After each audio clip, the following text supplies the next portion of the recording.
Assalomu alaykum hurmatli kuzatuvchilar, Proktolog o'z kanalining doimiy obunachilari, yangi qo'shilgan obunachilarimiz, umuman bizni uzoqdan yaqindan kuzatib boradigan demak qadrdonlar. Bugun sizlarning ixtiyorlaringizga gemoroy kasalligini asoratlari haqida gaplashmoqchiman. Gemoroy kasalligining asoratlari juda ko'p. Deylik, birinchisi bu qon ketish. Gemoroy tugundan qon ketib qolish. Asorat nima degani? Ya'ni bir kasallik bor organizmda, u kasallik organizmda rivojlanib borish natijasida o'zidan belgilar ko'rsatadi. Asoratlar qoladi, aslajniya deydi, asorat berish mumkin. Masalan, o'sha gemoroy haqida gapiradigan bo'lsak, gemoroyning asorati bu demak qon ketish birinchi navbatda. Ikkinchisi tugunlarni demak tushishi, ya'ni prolaps deydi, tugunlarning tashqariga chiqib qolishi, qisilib qolishi. Uchinchisi va eng ko'p uchrab turadigan turlardan biri bu tromboz, ya'ni gemoroidal tugunlarning o'tkir trombozi.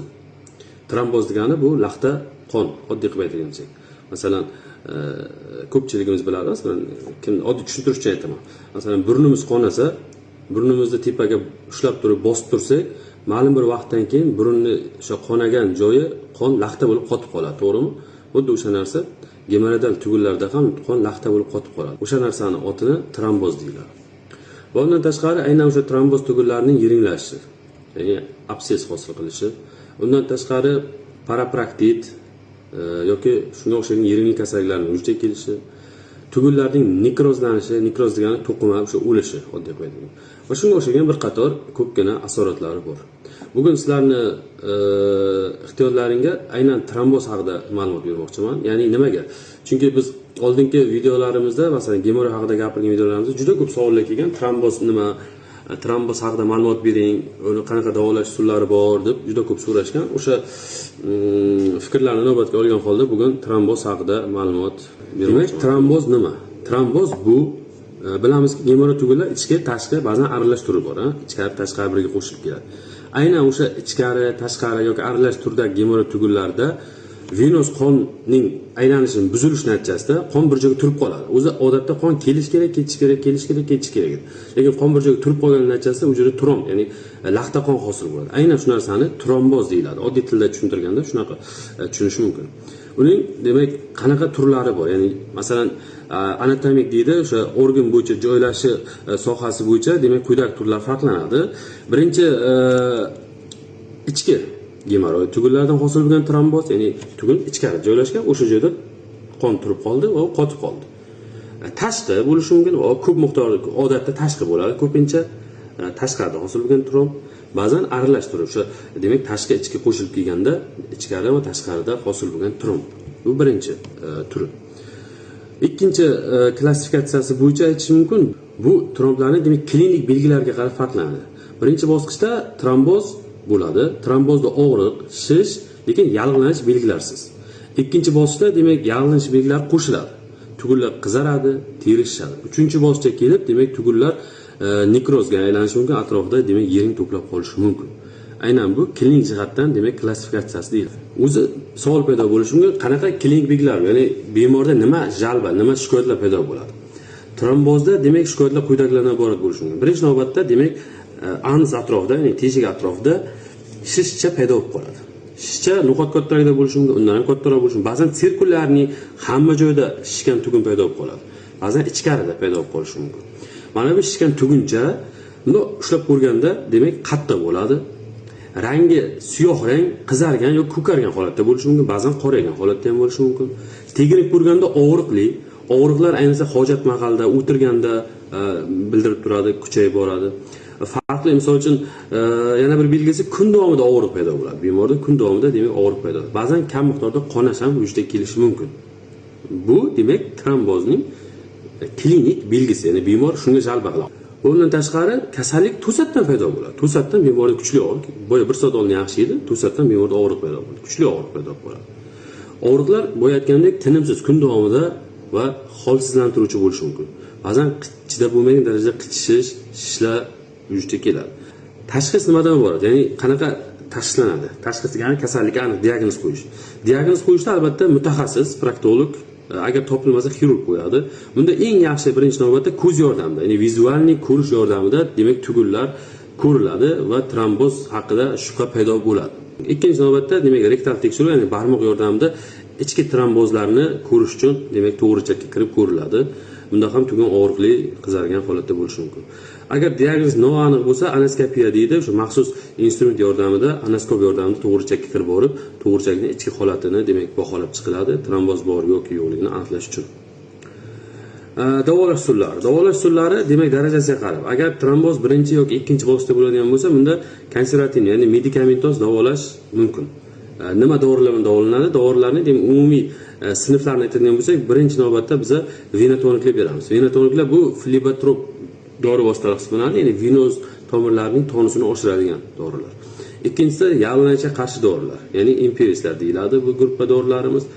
Uchinchi guruhimiz bu demak trombga qarshi, ya'ni trombni erituvchi mahalliy mazlar yoki sevichalar bo'lishi mumkin.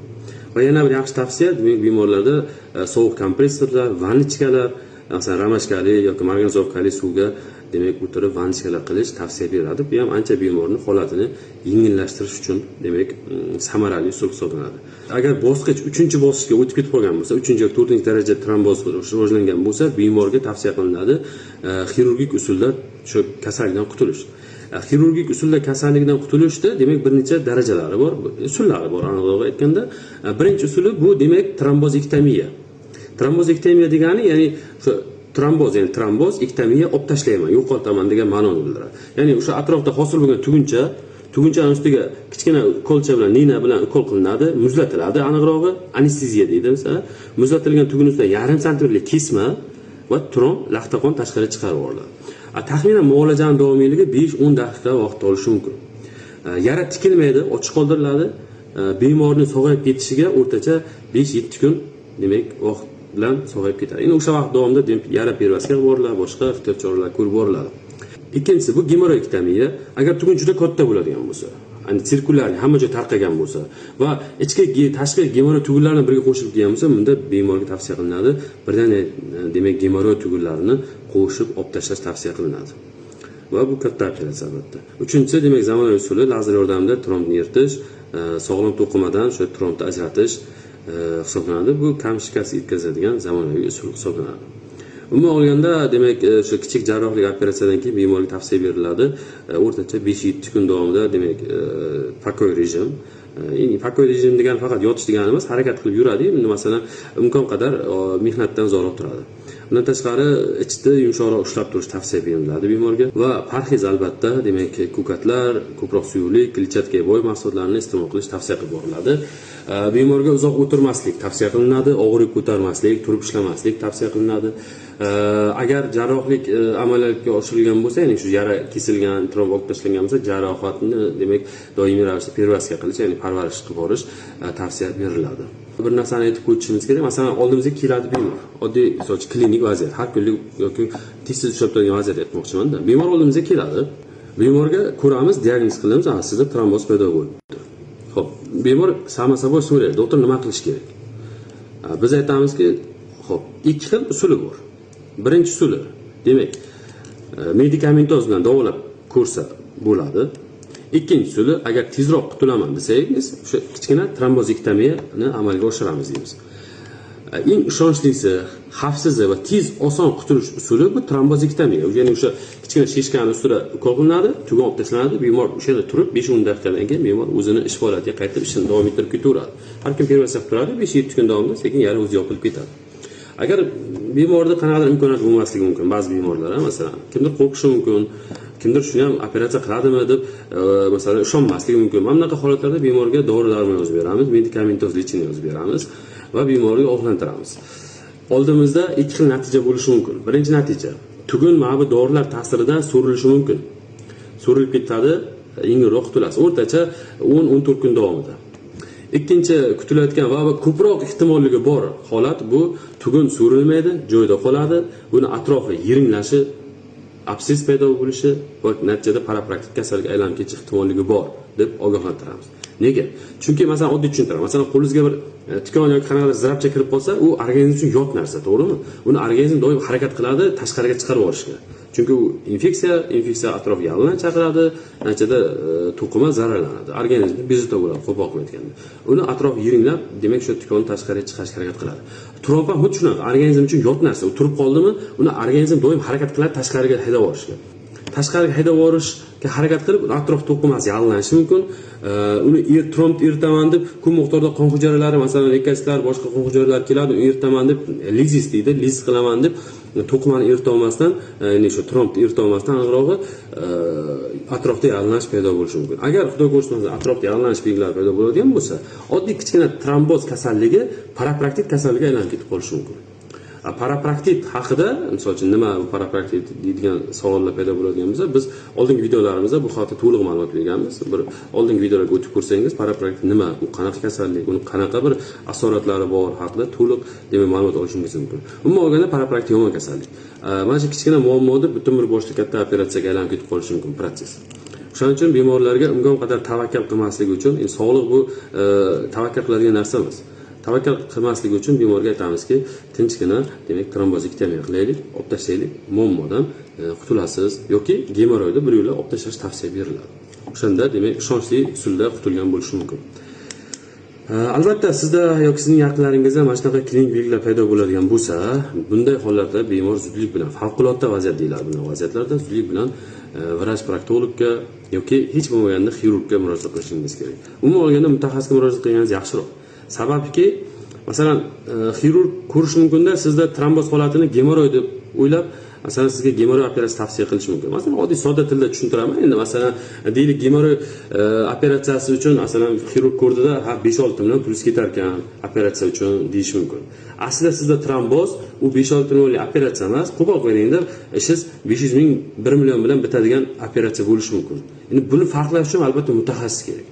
Yoki tugun kichkina yoki birinchi, ikkinchi bosqichlarda bo'ladigan bo'lsa, balki uni operatsiya qilish ham shart emasdir. Uni konservativ lechina bilan davolashga balki imkoniyati bordir. Albatta buni farqlash, buni to'nki demak qanaqadir nyuanslarni bilish mutaxassis, proktolog sizga hal qilib beradi. Shuning uchun azizlar, sizda mana shunaqa klinik belgilar, qanaqadir to'satdan og'riqlar, shish, tugullar paydo bo'lib qoldimi, unda zudlik bilan mutaxassisga ko'rinish kerak va birinchi yordamni, to'g'ri tavsiyalarni olish kerak. Keyinchalik yomon asoratlarga borib qolmaslik uchun. Sizlarga bermoqchi bo'lgan ma'lumotlarim qisqasi shundan iborat edi. O'ylaymanki, to'liqroq ma'lumot berishga harakat qildim. Nimadirlar esimdan chiqib qolgan bo'lsa, keyingi ko'rsatuvlarda sizlarga ma'lumot yetkazib boraman. Albatta, fikr, mulohazalar bemalol bizga yozilayotgan demak kommentariya, fikrlarni biz imkon qadar 99.9% hollarda javob qaytaramiz. Chunki bilamizki, bizni videolarimizni ko'rayotgan har bitta demak tomoshabin shunchaki hazilga olib yoki zerikkandan ko'rmaydi yoki kommentariy yozmaydi. Demak, qanaqadir dardi bor yoki o'zini yoki yaqinni yoki bolasini, umuman ota-onasini bo'lishi mumkin, qiynalib bir davo izlab, shunga bir qanaqadir shifo topish maqsadida video ko'rishi mumkin. O'shanaqa narsani his qilgan holda bizga yozilgan kommentariyalarni albatta har bittasiga e'tibor bilan imkon qadar to'g'ri, demak, xolis, qoniqarli ravishda javob berishga harakat qilamiz. Shuning uchun fikr, mulohazalar bo'lsa, marhamat bizga yozishingiz mumkin. Ko'ramiz, o'qiymiz, sizga kerakli tavsiyalar berishimiz mumkin. Albatta, videomiz manfaatli bo'lgan bo'lsa, bizni qo'llab-quvvatlab turing. Videomizga demak yoqqan bo'lsa, like tugmasini ayamang. Qanaqadir tanishlaringizga bo'ladigan bo'lsa, videoni podelitsa qilishingiz ham mumkin. Balki ularga bu video manfaatli bo'lishi mumkin. Azizlar, o'zingiz ehtiyot qiling. Sog'liq albatta buyuk ne'mat, uni qadriga yetish kerak, vaqtida qadriga yetish kerak. U narsani yo'qotib qo'ygandan keyin insonga juda qimmatga tushishi mumkin agar shu pul bilan qaytarib olish imkoni bo'lsa. Bo'lmasa, insonni hayotini, demak, sifatini, hayotini, demak, mazmunini yo'qotib qolishi mumkin. Bizni kuzatishda davom eting. Sizga qanaqa yana videolar qiziqroq, qaysi videolarda, demak, qaysi mavzularda video olishimiz qiziqroq, buni ham demak kommentariyada qoldirishingiz mumkin. O'zingizni ehtiyot qiling, azizlar, yaqinlaringizni ehtiyot qiling. Yaxshilarni ko'rishaylik. Salomat bo'linglar.